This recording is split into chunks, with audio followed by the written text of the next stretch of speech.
Hi, high school friends. It's Christine Campbell from Indiana University, and I'm back with tips and information on how to be a better ally in the workplace. Let's democratize AI.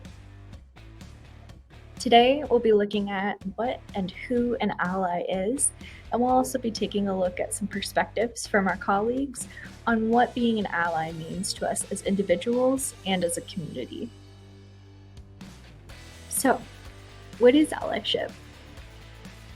Being an ally requires being informed and abiding by consistent, empathetic practices that require rethinking, relearning, and reevaluating our past behaviors and approaches. It requires aligning our actions around the needs of the affected person or the affected community. It's important to remember that the affected person or the community should be the ones deciding what qualifies as allyship. Who is an ally? Someone who makes mindful decisions to understand and empathize and act in support of others. It's important to remember that being an ally is not an identity, but actually a lifelong journey and a commitment.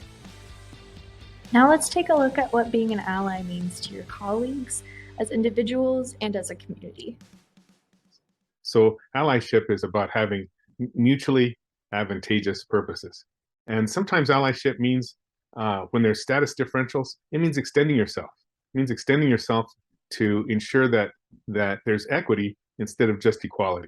You know, that there's real opportunity for folks to help achieve their piece of those mutually advantageous purposes. And then perspective is really important because in order to erode those status differentials, we have to try and get in the other person's shoes. We have to get their perspective. And we have to recognize also that there's processes in play.